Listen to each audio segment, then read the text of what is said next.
We are here in New Orleans at the 2024 Investment Conference. This is the 50th anniversary. It's Saturday, the last day of the conference, and we're here a little bit early. I thought I'd try to sit down with Everard from ARC. We have a booth here representing osmium and several other precious metals. If you take a look, of course, I got my little spot here.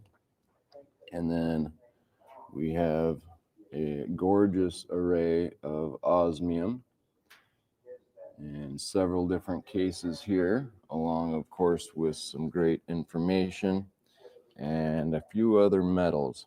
Right quick before we sit down and talk, you want to give us a brief overview of some of these new metals that you've come up sure. It is actually a really appropriate thing to call it a new metal, because this was only isolated as an element 99 years ago. So this is rhenium. Okay. Maximum mine production 50 tons per year. At current prices, that's around 125 million. It's a critical metal. We cannot make jet engines without it, and we can't refine petroleum without it. And it has some other industrial uses as well.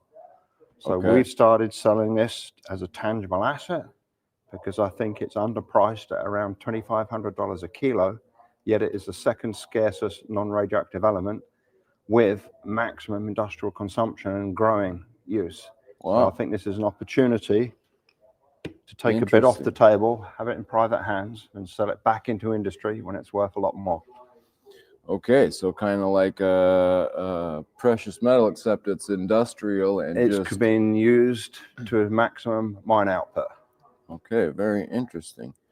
Then I heard you have one other new metal. Do you have an example of that close by? I haven't found that yet, but it is hafnium, so we're looking at that. Has an incredible use as a nuclear control rods in the small modular nuclear reactors. And some people who are watching this may know they're being planned and rolled out across the world because they're portable, lower capital intensive, and a quicker payback return for the electricity they produce. That's going to need a lot of hafnium for the control rods. Okay, so we know about needing uranium, and we're always talking about uranium for these new. But you've got to control the reaction. Okay. So you need zirconium that is used for the tubes to hold the fuel. Hafnium is found with zirconium. They're so similar atomically in the structure that they're like melded together. So it's quite a task to actually separate them out. When you separate them out, the zirconium is used to control the uranium fuel, because it allows the neutrons to pass through, and the hafnium does the opposite. It absorbs them, so that can control the reaction and keep it at a safe pace or shut it down if need be. Wow. So it's actually kind of a very important controlling mechanism in the process. Well, it also has some space uses, and it's also used widely in making the high-end semiconductors. Okay, very interesting. That's some unique metals that I was not aware of. Very cool. And of course, we have set up here in front some osmium displays with a few different, obviously we have many different examples. I'll give you a quick glance here. We have, these are the round, are considered diamond. And then we have some numbers, some letters, some jewelry, some more jewelry here. Here's a beautiful necklace that has an inlaid piece of osmium, looks like an S. And then, oh, look at this gorgeous teardrop design here. Very nice. And a ring and some earrings. And, oh, this is kind of cool, a unique looking bracelet. And you can see how it's adjustable just with a quite obvious mechanical way of opening and closing it there. Kind of cool. Shall we bring Nick over from San Diego, who had these beautiful pieces made? Yeah, that would be nice. Nick, come on over. You got 1 minute to tell your story, how you ended up getting these beautiful pieces made. Okay, welcome in, Nick. Yes. Okay, very nice, very nice. What do we got here? So here's a bracelet. Okay. A jeweler from El Cajon, California, who made that. Okay. And we have, that's a heart-shaped pen. Yep. I was trying to get that there. Yeah, that's nice. And I like how it's adjustable. I like how that's very basic, but yeah, that's a cool design. I think that's cool. All right. And here we have a teardrop pendant that he also made. That's Very 14 karat cool. gold. Okay. Encapsulated. Okay. Chain is also 14 karat gold. All right. It's some beautiful teardrop osmium set in 14 karat gold. Very nice. And here we have a triangle ring. Okay. That's a 7mm triangle. I believe it's a sparkle 4. Very nice. And that's silver. Okay. And next, so we got a set of earrings there to go along with it. They look like they're set in gold, perhaps. Yes, sir. 14 karat. Okay. Yes. 3mm diamonds. Very cool. And then our last piece here. And this one is a S pendant. And gold, also 14 karat gold. I like that. That's cool. I like that one. Yeah. Looks very liquid, doesn't it? Like Yeah, it's it floating does. in the gold. Yep. Yep. Awesome. Thank you, guys. And I guess we just have some precious metals over here. Obviously, we all know about our silver and gold. So, okay, we are still going, and we have Ian Everard behind the desk there, the flagship store for crystalline osmium. Yeah. So let's hear about how old is the product and how did you come across it? I met the Osmium Institute almost exactly 2 years ago in this very exhibition hall, just over the other back wall there. Oh, okay, awesome. And so how long has the product been out? So it's been marketed actively from 2017. Okay. It was a long journey to get there. It was a 40-year journey to master the process to do the crystallization. Okay. So yeah, so for price action, we've had this for price action over since we started off, like you said, in 2017. It's been about a 15% increase. Yeah, it's been averaging 15% year on year. Okay. And that's accelerating now in the last few months. Great, great. And so you brought your product into ARC a couple years ago now? Something like Literally when I met the team, they didn't have any pieces to sell. They'd brought it in on a customs ticket. But thankfully, the vice president, Scarlett Klaus, had some personal jewelry pieces. So I bought them from her. Okay. I was so convinced on the spot that this is something so rare, so precious, so beautiful. I wanted some, and I actually really thought this may be my last and only opportunity to buy some. Okay. So I bought 2 pieces that she was wearing. Wow. Awesome. And then obviously you just stayed in contact with them. Yes. And eventually you became somewhat partners with them, right? And they... Yeah. Shortly after that, I put in the first order and had some pieces. They sold straight away. And then early last year, Ingo and Scarlett came to visit me at the store. And we had an 8-hour meeting and became, really good friends. And they realized we had the same business ethics. And they were checking me out, that I understood the product and would do my best to represent it how it should be represented. Sure. And they appointed me the first US retailer, in fact, the flagship store for the US. The flagship store for the US, indeed. And of course, that is how I came across Osmium as well. I had seen Ian online on another interview, and I went down to Wyoming myself and was introduced to Osmium at his store probably a little over a year ago or so now. And so luckily he invited me down to this 2024 New Orleans conference, and we've got this great booth. And so they wanted, so the Osmium Institute was here at the last investment conference, right? No, 2 years ago. Oh, 2 years ago. Yes. Okay. Yeah. So they do have these every year, and last year they weren't here, but the year before is when Ian first was introduced to Osmium, and they were actually here at a different location, but the same type of setup of a booth. And so this time they couldn't make it back, but they had their flagship come down here and represent for them. And so how's it been going so far? How's the conference? It's been awesome. It's the first time I've met in person Nick, who's had these incredible pieces made. Okay. And these are actually on display in San Diego. Okay. And his goldsmith is just doing excellent work. we brought some pieces that our goldsmith has made, and they've sold. They've gone. A friend of mine had a big ring with a coin disc, which is an 18 millimeter osmium disc in sterling silver. That sold. It's like, wow, people love the jewelry. So if there's anybody out there who makes jewelry, who's inspired to make jewelry, this really does inspire often quite simple, crisp designs, bring a simplicity. And I think a lot of people, that's what they like. I mean, the ring we sold to a guy, he'd been looking for a ring for years. Okay. Absolutely years. Checks out all his local pawn shops and couldn't find anything that he liked that would fit. And he came along, saw it, bought it. Wow. Awesome. And it's just very simple. But Osmium enables that because of its beauty is enough. You don't need a lot of fancy work around it to bling it up and lots of twiddly bits. Often the simpler the design, the more the whole piece comes alive. The osmium does it itself, doesn't it? Yep, for sure.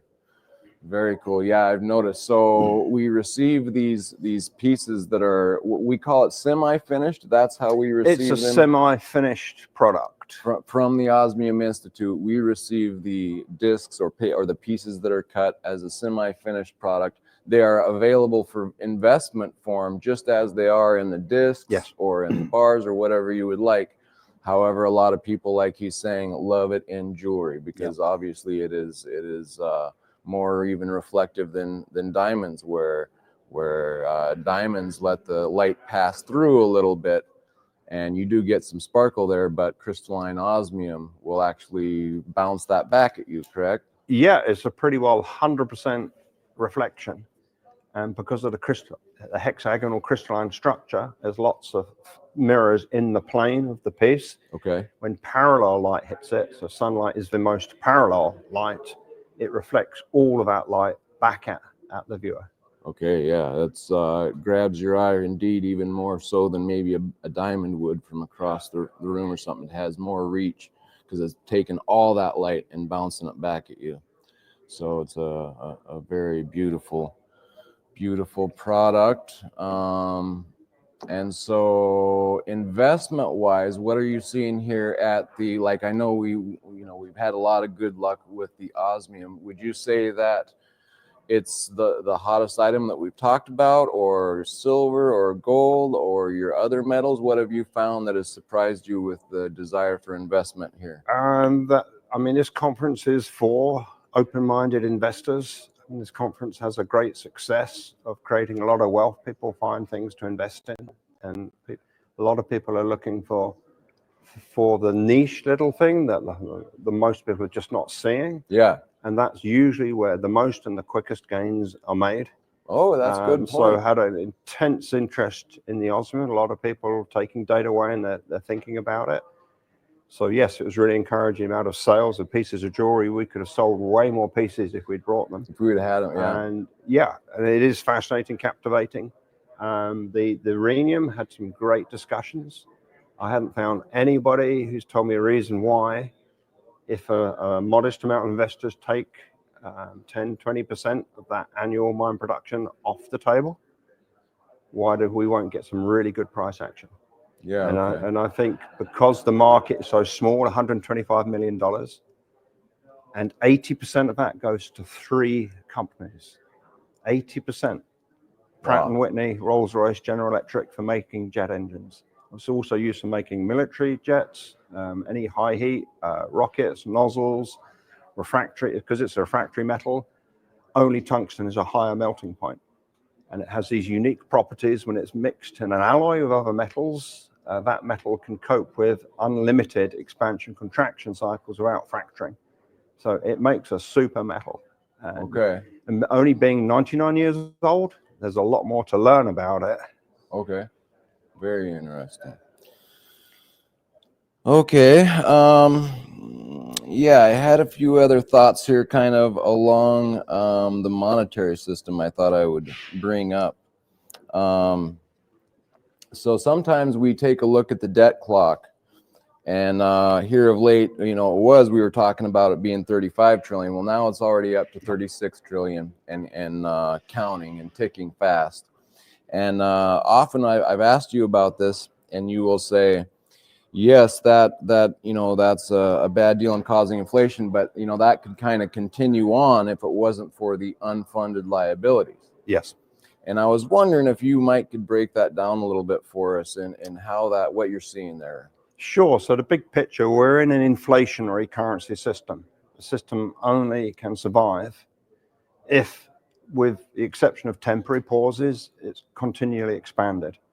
Right. Because so-called wealth, represented by currency, is created out of nowhere, and then it has to be paid back with interest. Right. So it has to grow, and not only it has to be paid back with interest, the bankers want their cut of it. Correct. Now, the bankers are probably taking a lot of that cut and buying real things. They're not storing it in the currency that they keep debasing. Right. So they get the effect, they get the value, a higher purchasing power. When it filters down to most people who get to spend it on real things, those real things cost more. Yes, sir. So they've stolen from us, taken the value, and that needs to carry on growing. And Ludwig von Mises, I haven't got the quote memorized, but basically said in an inflationary system, if you stop inflating it, it collapses. Sure. Yes, sir. And if you carry on inflating it, it will collapse catastrophically. So the collapse comes whatever you do.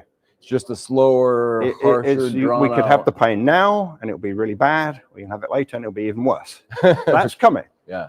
That's absolutely coming. So yes, getting back to that 36 trillion, it sounds like a huge number, but traditionally governments, and Britain did it very well, with a period of inflation, your principal erodes, it becomes fairly meaningless. Correct. But the problem with doing that, you're debasing your currency. So now things in the future cost more units of currency. Well, we have obligations, the US government has obligations that it's entered into to its citizens, it's promised them numerous things, Medicare, vet aid, you name it, and figures vary from 120 trillion to 200 trillion dollars of unfunded future liabilities. Wow. So the more we debase the currency to get away to erode the meaning of the principle of the 36 trillion we owe, which is still growing, and that's bad, and it's growing with the interest payments now taking potentially half of the federal tax take. Wow, just for the interest is coming. So now if we keep debasing, those unfunded liabilities in the future are going to cost more, going to need more dollars. So we're going to have to create more dollars to pay for those, which will also add to the debt, add to the interest, and now the future liabilities actually grow. Wow. So you get to the point where people realize, no, the US government cannot honor its obligations that it has promised to pay in the future. And Alan Greenspan was asked about this very question. He was asked, can the US government honor its obligations in the future? And he said, yeah, of course they can. They create the currency. They can create the currency, send the checks out. Right. Then he said, but what they won't be able to do is guarantee what those checks will purchase. Right. So basically he said, well, I was going to say, yeah, but I won't say that word. But basically saying, are you kidding? Yeah. Are you kidding? Of course the US government can't honor its obligations. Right. It can't give the purchasing power in the future that it has promised to people. Indeed. And the same goes for a lot of people's pensions. Yes, sir. If it's in a financial instrument and if it's not in commodities and real stuff, it's highly unlikely that the probability is getting very close to zero, but it'll have any meaningful purchase power. Yeah. Yeah. So they may not, and from what I understand from the way I'm looking at it, they have all these programs that the government needs to pay out and has promised the people, as you say, and even down to your 401k. Yep. And it's just, but by the time you go to reap your reward, is the value of your 401k going to be there? Is it going to have any buying power? And then you also have like all your Social Security and stuff. I've heard people talking about, oh, well, maybe we can just get rid of Social Security, but they're saying no, we'll keep paying that.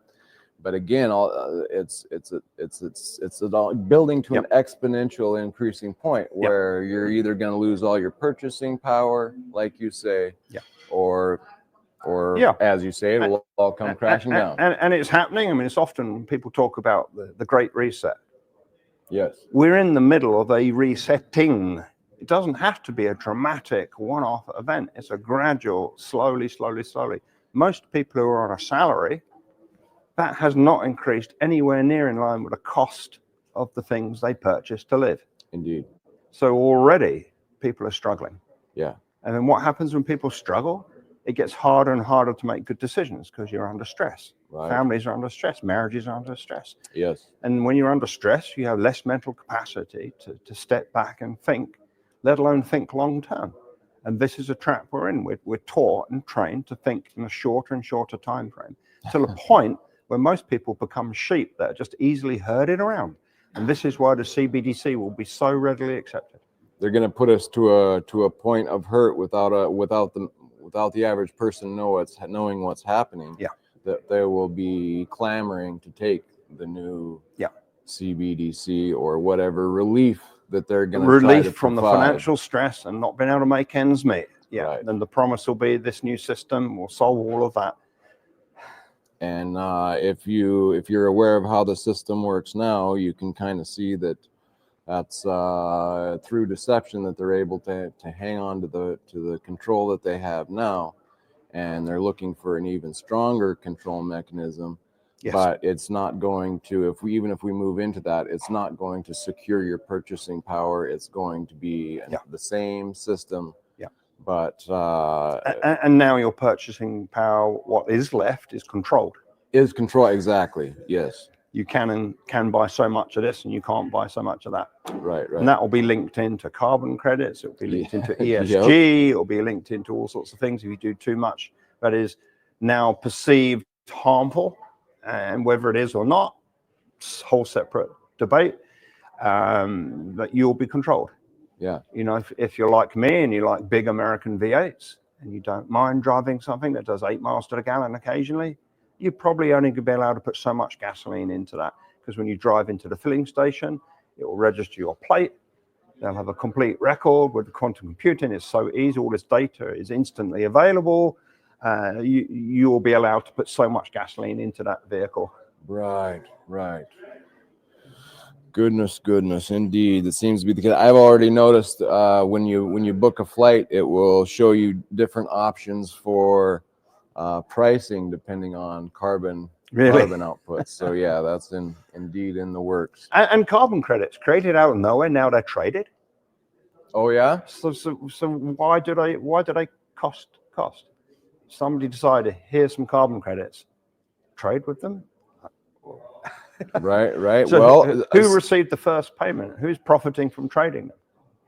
So I think I have my own ideas, or that some of these things are put out as little traps or little hooks, kind of a bait and hooks. I would lean towards and say towards even Bitcoin could possibly be such a thing, where you're putting a big fat worm on a shiny hook and saying, here, come, this will only go up in value. Yeah. And originally it was touted as, it's untraceable, unhackable, ungrabbable, you can't seize it. But now we know that actually that's not the case. It is being traced, it can be seized, has been seized. Yeah.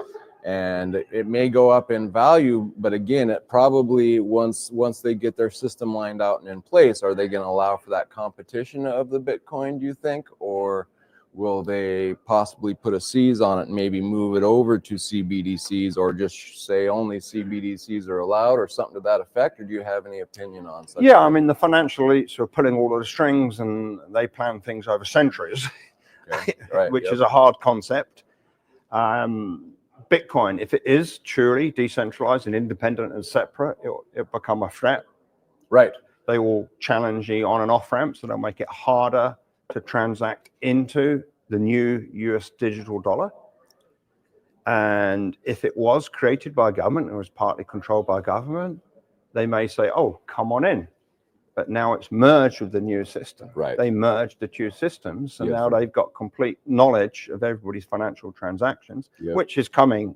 Well, are they going to let trillions of dollars escape that grasp? I don't know. But say they do, and they say, welcome, comes on in. Doesn't matter where you got it. We're not going to tax you on it. Right.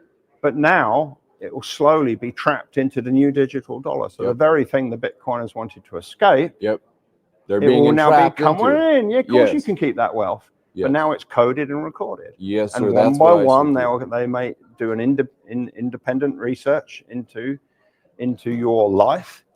And with the computing power that's probably here already, they'll be able to print out a balance sheet of your life.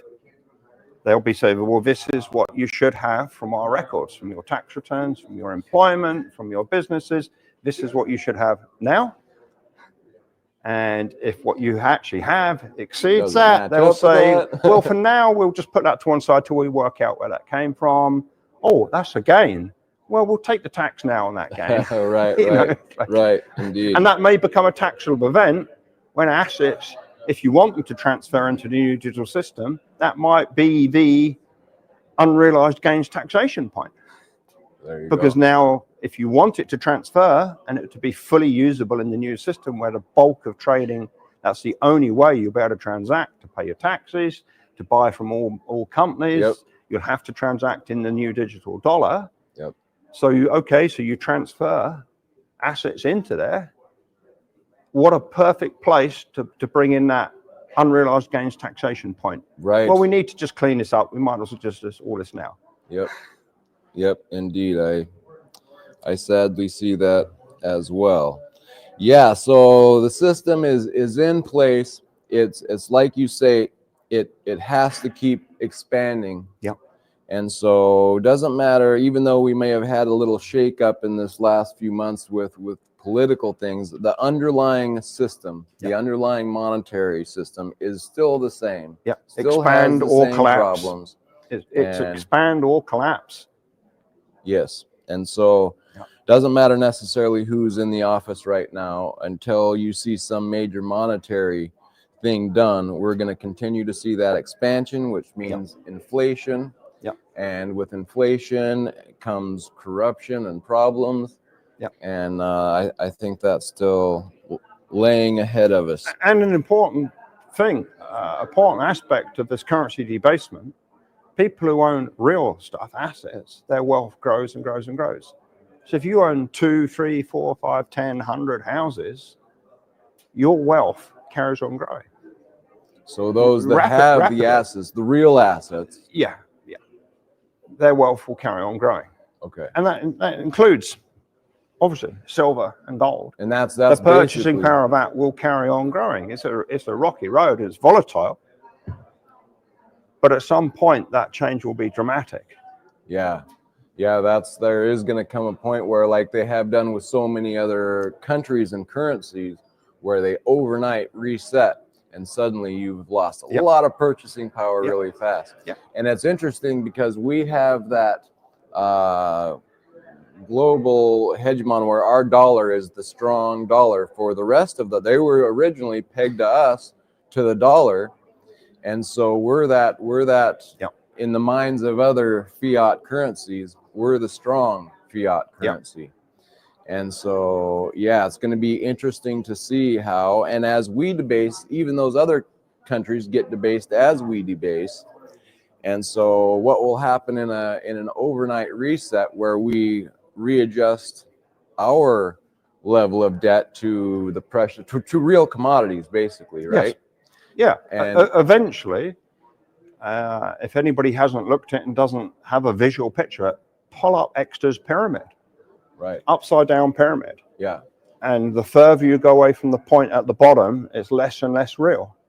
Yeah. And what happens in the final collapse, and it's sort of happening now as people move through. And if you think about it, the euro has lost its second place as a reserve for central banks. Gold has replaced that. So it's not an even collapse because gold is near the bottom, on the bottom point. So already the euro is falling all the way down into gold, because gold has replaced it as a reserve. So this pyramid carries on, bit chunking, falling off through the derivatives and through ethereal perceived wealth, where it's bonds, stocks, shares, government debt, and down and down and down and down and down, until eventually that's all gone. And then the dust clears, all of the actual wealth is in real tangible assets. And so as those that are in the markets and maybe not seeing the effects quite or not paying attention, they might not notice as much. But when you get to the base and down to the bottom, that's why you're probably seeing central banks whether you consider it buying gold or selling dollars, right? Yeah. That's another way Well, it's a two-way transaction. Right. Yeah. So so like you say, it could kind of already be in the starting process, which I agree. I think it is, and that's probably one of the reasons we are seeing those central banks selling dollars essentially. Oh, and particularly euros. Okay. Okay. And this is interesting because the euro is the second largest currency after the dollar. Okay. Yep. So it's lost. This is an important. I don't think we can understate the importance that this shows we are close to the end. The Bank of International Settlements declared gold as a tier 1 asset. Right. Why did they do that? Right. They said this is as good as US debt. Yep. Good as cash. By almost saying it's as good as euro debt. Well, now it's better. Better, right? Now it's better than the euro. So how long will it be when they realize, everybody realizes, real stuff is better than the dollar. That's and that's when you get human action, that no longer do people want to store any of it, and they try to exit. And when you get that stampede, hyperinflation. It's sticking a swimming pool for a straw. Right. Right. Yep. Very, very interesting. And I don't know if you can explain this to me, or maybe this isn't a good question, but I've heard people discuss this, and like when the Fed comes out and they cut rates, that's for overnight lending of the banks only. And it's when you're looking at the interest rates, the interest has actually gone up even though they've cut. And so they're only having an effect on allowing the banks to lend at a rate, right, easier. So, and then wouldn't that make inflation faster even when they do that? Or am I missing? So, yeah, I mean, there is the perception is you increase interest rates, it decreases inflation because it suppresses the economy, it reduces purchasing power. People lose their jobs, they can buy less stuff. So there's less stuff being purchased, there's more surplus stuff, so the prices fall. Yeah. But at some point, interest is a cost for businesses. They pass that on. Right. So it's not as simple as you raise interest rates and inflation falls. Right. I mean, in Russia, the official inflation rate is 8%. The bank base rate is 21%. Wow. So at some point, you can swing rapidly, that higher interest rates become inflationary. I mean, I've been self-employed all my life. Okay. And when I was in construction, if the loans I had and my mortgage went up because it was on a flexible rate, I would charge more. Sure. So I could pay my mortgage. Right. And pay any business loans I had. Okay. So I would charge more. Well, that's inflationary. Right. Sure. So it's not simple, raise rates, you crush the economy, right. prices fall. At some point, that stops working, and that can stop catastrophically and get into a runaway reaction that doesn't matter what the policy is. And Mike Maloney shows that so beautifully in episode 7 of The Hidden Secrets of Money. Yeah. If you haven't watched that, watch episode 7. Indeed. Sit down for 20 minutes, 25 minutes. And it may seem impossible, but we're in that trap. Yeah. Especially that first 6 episodes and number 7, like you say, that's a great thing to check out if you haven't watched Hidden Secrets of Money from Mike Maloney. Indeed. Okay.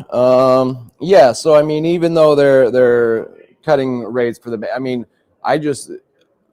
slowing down of inflation, I don't see that coming right now. I know that maybe there's a bit of tension relief in some areas of late here, but monetarily speaking, it may have a short effect. But I see us maybe even getting closer to that exponential point where inflation is going to start going faster. Now we're seeing like the very beginning of it. You got, like you say, the BIS coming out and giving it a tier 1 asset. And then so the banks are starting to sell some of their dollars and move into gold. But they're at the very front of the line of understanding of this monetary system. So follow the money. Right. And I think that the bulk of the majority of people are either not aware or not scared enough at this point, but I think we're starting to near that point. So of course, that's why we have moved into precious metals ourselves.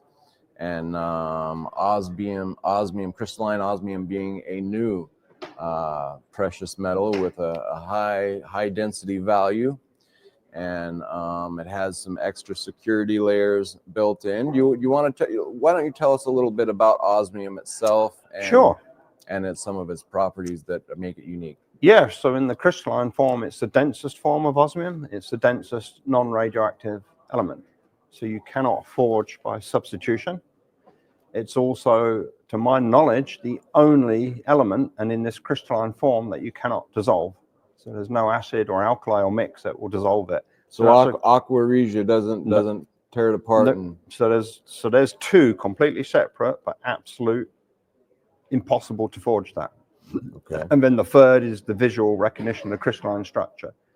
Under an ordinary high-resolution photograph, every square millimeter, which is a bit bigger than the tip of a pen, has 10,000 more recognition points than your fingerprint. And if you put it under a microscope and explore the crystalline structure further, it's almost unlimited, the number of intersections and angles and planes and widths. There's almost unlimited data on every piece of osmium. Indeed, and like he says, it being the most dense element and one of the hardest elements, and it's more abrasion resistant than diamond. It's more abrasive than diamond, yes. And so these elements are making it going to be one of the last things standing, as far as, you can't destroy it.